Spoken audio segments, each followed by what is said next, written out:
Leading off our discussion tonight, Democratic Congresswoman Madeleine Dean of Pennsylvania. She's a member of the Appropriations and Foreign Affairs Committees.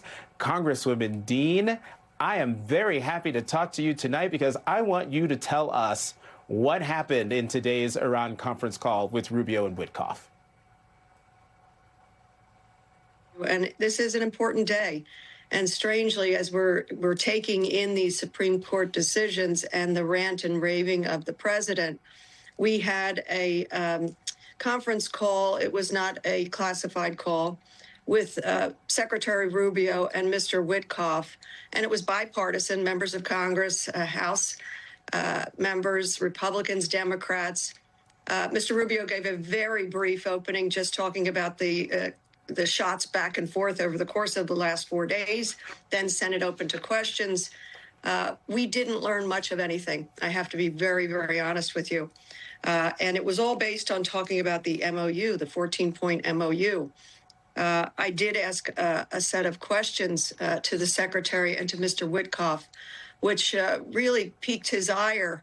He cut my mic off and said that he called my question smart-assed and stupid, cut my mic off, and said, "There's your answer."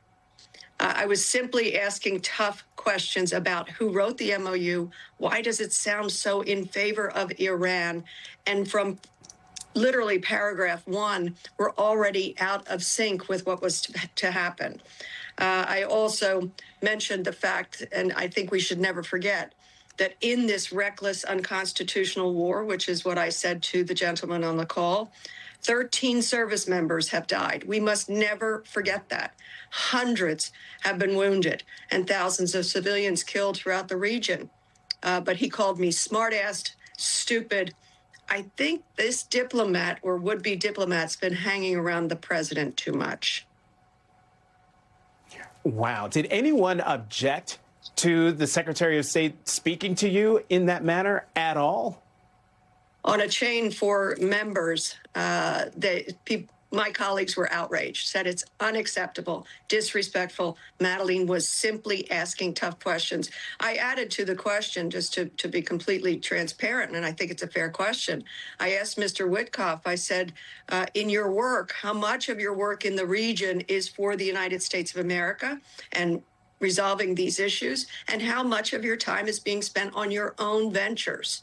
That, I think, really ticked them off, and that's when I got cut off. My colleagues on a chain were very outraged. As I said, they cut off my mic. They had not done that to other people, so I didn't get to have a rebuttal.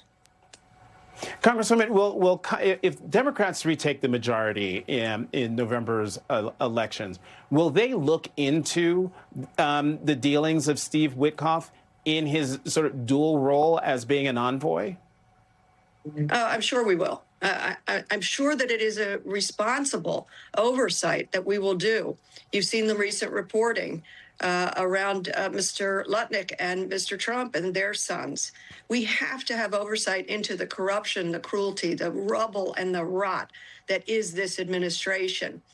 I want to pivot and just tell you where I just came from, which is startlingly different.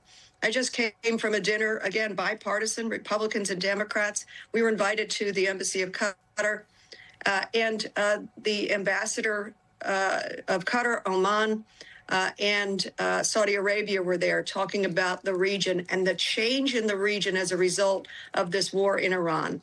And they, to a person, said, "We don't want to look back. We are where we are, but we want to be responsible partners for peace, responsible partners around Israel. They want to work from the basis of this MOU, number one, to get the Strait open fully, and number two, to be sure that Iran does not get a nuclear weapon." So it was a jarring contrast. I'm talking with literally our alleged envoy and diplomat.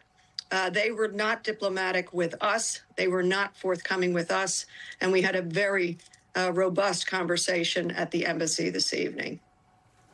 Well, Congresswoman Dean, then on that point, do you feel like those allies you just had that dinner with, do they have a clear handle on where this situation with Iran is headed?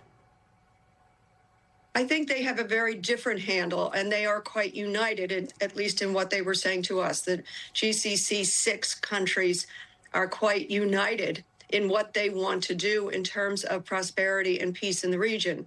And they wanted us to understand how different it is, that Iran has attacked them as well, that they have had casualties and losses in the region. In particular, Saudi Arabia said, we want Israel to be secure. We have always said that. This is what she said in terms of the presentation to us. But she said at the same time, the Palestinians must have a state. So they seem to be brokers for peace. I think there are going to be continuing talks, whether the president has it right or Iran has it right. There are continuing talks. They do believe they can build from the MOU and get the strait open. And with that, we're going to have to leave it there. Congresswoman Madeleine Dean, as always, thank you for coming to The Last Word tonight.